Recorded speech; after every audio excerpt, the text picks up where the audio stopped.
اوس را رسیږو د ابراهیم سورې ته چې د قرآن عظیم الشان 14مه مبارکه سوره ده. 52 آیاتونه لري. تلاوت او پښتو ترجمه یې له لومړي آیت څخه اورئ. بسم الله الرحمن الرحیم. د الله په نوم چې ډیر زیات مهربان پورا رحم لرونکی دی. الف لام را كتاب أنزلناه إليك لتخرج الناس من الظلمات إلى النور بإذن ربهم إلى صراط العزيز الحميد. الله الذي له ما في السماوات وما في الأرض وويل للكافرين من عذاب شديد. الذين يستحبون الحياة الدنيا على الآخرة ويصدون عن سبيل الله ويبغونها عوجا أولئك في ضلال بعيد. الف لام را. ای پیغمبره، دا یو کتاب دی چې موږ ستا لوري ته نازل کړی دی تر څو چې ته خلک له ترږمیو نه راوباسې رڼا ته یې راولي. د هغو د رب په توفیق سره د هغو خدای لارې ته چې زورور او په خپل ذات کې په خپله ستایل شوی دی او د ځمکې او اسمانونو د ټولو هستیو څښتن دی او سخته تباه کوونکې سزا ده د هغو حق نه منونکو لپاره چې د دنیا ژوند ته په آخرت باندې ترجیح ورکوي. د الله له لارې نه خلک منع کوي او غواړي چې دغه لاره د هغو د هیلو سره سمه کږه شي. دا خلک په ګمراهۍ کې ډیر لرې تللي دي. وما أرسلنا من رسول إلا بلسان قومه ليبين لهم فيضل الله من يشاء ويهدي من يشاء وهو العزيز الحكيم. مونږ چې د خپل پیغام رسولو لپاره هر کله کوم پیغمبر لیږلی دی هغه ته مو هماغه د خپل قوم په ژبه پیغام ورکړی دی تر څو چې هغه په ښه شان په روښانه توګه هغوی په خبره پوه کړي. بیا چې د الله چاته خوښه شي ګمراه کوي او چاته چې خوښه شي سمه لاره ورښیي. هغه برلاسی او د حکمت څښتن دی. ولقد أرسلنا موسى بآياتنا أن أخرج قومك من الظلمات إلى النور وذكرهم بأيام الله إن في ذلك لآيات لكل صبار شكور. موږ له دې نه مخکې موسی علیه السلام هم له خپلو نښانو سره لیږلی دی. هغه ته هم مونږ حکم کړی و چې خپل قوم له ترږمیو نه رڼا ته راوباسه او هغو ته د الهي تاریخ د درس اخیستنې وړ پیښو په اورولو سره نصیحت وکړه. په دغو پیښو کې د هر هغه چا لپاره سترې نښانې دي چې صبر او شکر کوونکي دي. وإذ قال موسى لقومه اذكروا نعمة الله عليكم إذ أنجاكم من آل فرعون يسومونكم سوء العذاب ويذبحون أبناءكم ويستحيون نساءكم وفي ذلكم بلاء من ربكم عظيم. هغه وخت یاد کړه چې موسی علیه السلام خپل قوم ته وویل د الله هغه ښېګڼه په یاد ولرئ چې هغه پر تاسې کړې ده.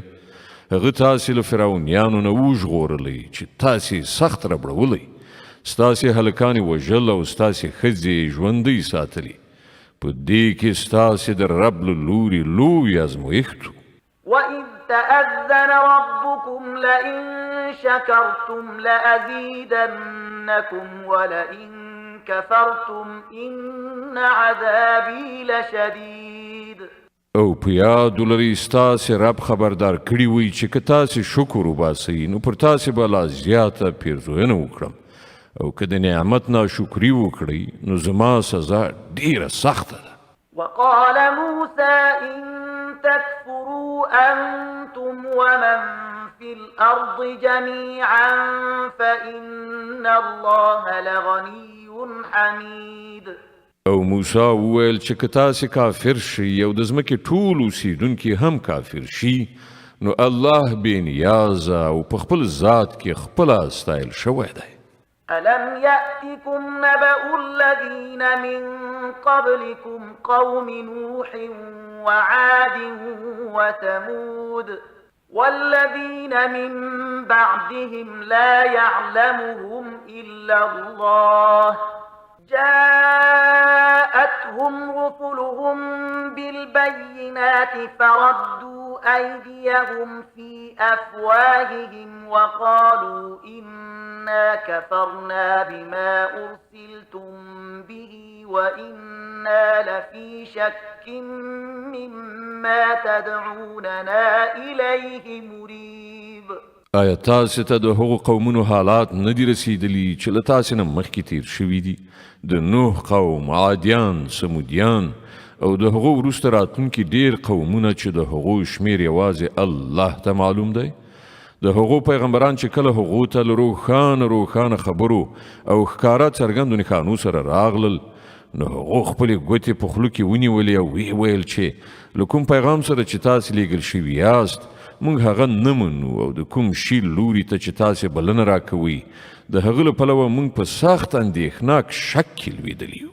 قالت رسلهم أفي الله شك فاطر السماوات والأرض يدعوكم ليغفر لكم من ذنوبكم ويؤخركم إلى أجل مسمى قالوا إن أنتم إلا بشر مثلنا تريدون أن تصدونا عما كان يعبد آباؤنا فأتونا بسلطان مبين. د هغو پیغمبرانو وویل آیا د خدای په باب شک دی چې د آسمانونو او ځمکې پیدا کوونکی دی؟ هغه تاسې ته بلنه درکوي تر څو چې ستاسې ګناهونه وبخي او تاسې ته تر یوې ټاکلې نیټې پورې مهلت درکړي. هغو ځواب ورکړ تاسې نور څه نه یئ مګر همغسې انسانان لکه چې مونږ یو. تاسې غواړئ مونږ د هغو هستیو له بندګۍ نه منع کړئ چې د هغو بندګي له پلار نیکه راهیسې کیږي. ښه نو راوړئ کوم څرګند سند. قالت لهم رسلهم إن نحن إلا بشر مثلكم ولكن الله يمن على من يشاء من عباده وما كان لنا أن نأتيكم بسلطان إلا بإذن الله وعلى الله فليتوكل المؤمنون. د هغو پیغمبرانو هغو ته وویل په رښتیا سره چې موږ نور څه نه یو مګر ستاسې په څیر انسانان، خو الله چې کله له خپلو بندګانو نه په چا باندې وغواړي احسان کوي او دا زموږ په واک کې نه ده چې تاسې ته کوم سند راوړو. سند خو یوازې د الله په اذن سره راتلی شي او په همغه الله باندې د مؤمنان توکل وکړي. وما لنا ألا نتوكل على الله وقد هدانا سبلنا ولنصبرن على ما آذيتمونا وعلى الله فليتوكل المتوكلون. او موږ ولې پر الله توکل نه کړو په داسې حال کې چې د ژوند په لارو هغه موږ ته لارښوونه کړې ده؟ تاسې چې موږ ته کوم کړاوونه رسوي موږ به پر هغو صبر وکړو او توکل کوونکو ته پکار ده چې پر الله توکل وکړي. صدق الله العظیم. الله ستر رښتیا ویونکی دی.